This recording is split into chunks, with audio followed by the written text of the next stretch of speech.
read the instruction manual, and also take out the batteries when not in use. These things corrode really easy these days. Following up right from where we left off last week, Iroha very understandably tried to ask what the hell was going on, but even as a human, I think you'd have to be Caesar Milan to understand what Komugi was saying. Man, this guy doesn't... Ah! Quit it! Fortunately, the goat they saved was going to be their resident exposition dumper for this show. 私、執事の命名と申します。 Wait, Justice Tachibana? 戦え、光よ、闇よ。 Talk about a downgrade from that and Prince Kanata. Seriously, and while I do get the pun that it's both the sound goats make and a shortened version of dame, or no, for the sake of both our ears and Tachibana's vocal cords, I hope he lays off all of these mehs. Anyway, as we said, Tachibana did his exposition thing and explained how he, and likely the other monsters of the week, at least for this first part of the show, were coming from an isekai called the Nico Garden, but some sort of evil force drove them berserk. Oh, it just rings and rings and rings! A decent enough bit of world building, at least for this week, as it did inform our main characters, but like the doggo she was, Komugi kept interrupting him, resulting in most of the maze. Well, that and him telling Iroha not to blow their secret identities, which would be important later. Also, I will at least agree with him about not shipping these two. Come on, they're pen owner and practically sisters. Precure が遊び優先とは Modern Precure in a nutshell. Having done his exposition dumping and, being a monster for a week, Tachibana decided to rest in their product placement, now on sale for... Oh my goodness! Squidward! And speaking of asking daddy for favors, Iroha wasn't looking forward to explain why her dog suddenly gijinka'd, but fortunately, they used the old calorie mechanic to explain how Komugi would turn back into a dog if she was hungry. With that, it gave Iroha an actually really poignant moment to reflect on whether or not she wanted to let her dog essentially participate in fox hunts where the targets were a little bigger. This led to a pretty touching little flashback that explained how Komugi was seemingly an abandoned dog, though I'm just gonna call it now, she was probably also from an isekai and lost her memory. I know my anime cliches, do you? Regardless, it was a nicely done flashback that I kind of wish they'd shown in the first episode. I mean, obviously not the entire thing for the sake of time, but maybe just a brief glimpse like this one frame at the beginning of Komugi's nightmare. The viewers would be able to put two and two together, and it would also give us a little more context for her separation anxiety is all I'm saying. Anyway, the next day, Iroha learned that her pooch could also speak in her pooch form, so she had to convince her to try and keep it on the down low. At the same time, Mayu came by to look at cat accessories for Yuki as Iroha's family ran a pet salon and Jesus dude by a Stairmaster. Anyway, the cat owner's social anxiety continued to be a pretty cute little trait when it wasn't being kind of stalkery. あの子、ここの家の子なんだ。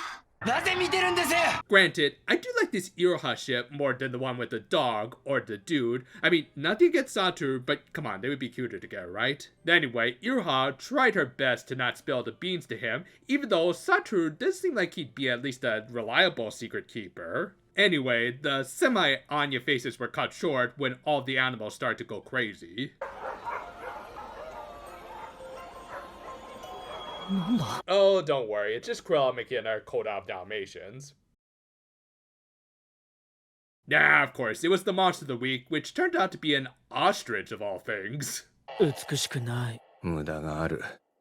不本意なデザインだったわ。 Komugi, of course, wanted to go into action to save the bird, though in this case, she wanted to do it in a similar fashion for what Iroha did for her, which was nice, and did give her a little more motivation than last week. Granted, that didn't help much in her fight against Overdrive Ostrich, though it also kind of helps if you actually fight back against him rather than just let him beat you up, but we've already said our piece about that. From there, we got more flashbacks from Iroha, which, yeah, when you use them this much in a single episode, they start to feel like a bit of shorthand for actual character building. No, well, just get to the transformation sequence, which I'll admit, while another short sequence, I did like it a little more than Komugi's. I think it helps that there are fewer and less sudden cuts and pauses, which allows the sequence to use the most of its time. Also, Iroha's pack turning animation is just a lot more dynamic from these sorts of angles. As for the cure form itself... Really? That's the name you're going with? Okay. You got a friend in me. You got a friend in me.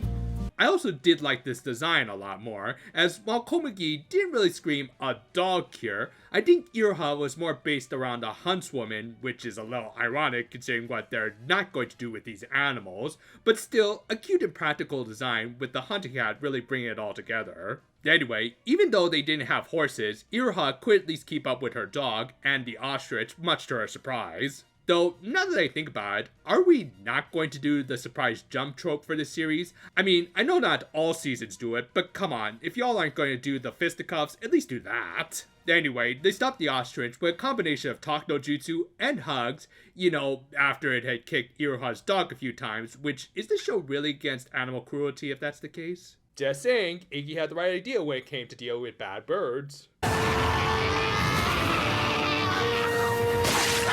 Anyway, it turned back into a magical ostrich, which mostly looked like a regular one, but with mascara. Though, much like Tachibana, it needed a rest after being a monster, so they called in the goat for more tutorials, as well as to confirm Iroha joined the team. And with that, the episode ended with them all going to the Nico Garden for some more explanations, and hopefully some good world building. Well, I guess I like this more than last week.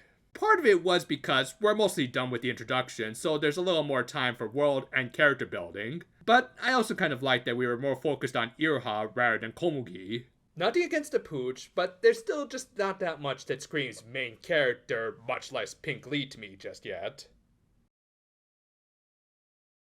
A few commenters did point out to us last week that the reason Komugi got her pack before Iroha was because she wished on the Mirror Stone first, which, yeah, I guess makes sense. That said, I still maintain that Iroha, so far at least, feels like the actual main lead. Even this episode confirmed that she set a lot of things in motion by rescuing an abandoned Komugi. Now, don't get me wrong, I still like the visual storytelling of Komugi's episode, but when it comes to actual investment, I just kinda more relate with Iroha and her exploits. I don't know, I just like these more down-to-earth characters who also have a bit of a mount on them for one reason or another. Not to mention, she does have a good conflict of not wanting to put her pet in danger, and thus her becoming a Precure too does feel highly justified and well motivated. It's touching stuff, especially knowing how much she's dedicated for Komugi. All that said, and while I still like this episode more overall, there are a few things that still bother me and a few new annoyances. Shinosuke Tachibana as a goat is not something I ever want to hear again,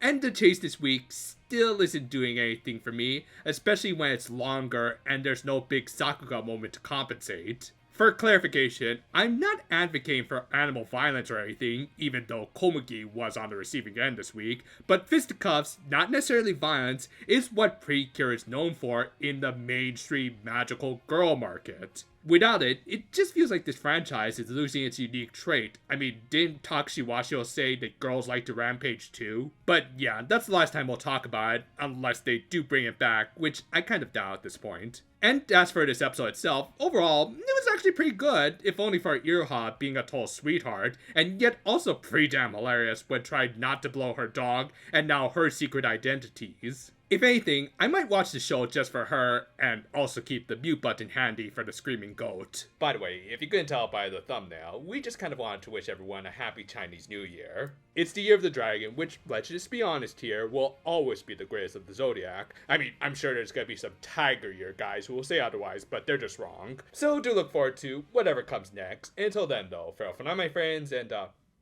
say, where did those two go? Oh crap.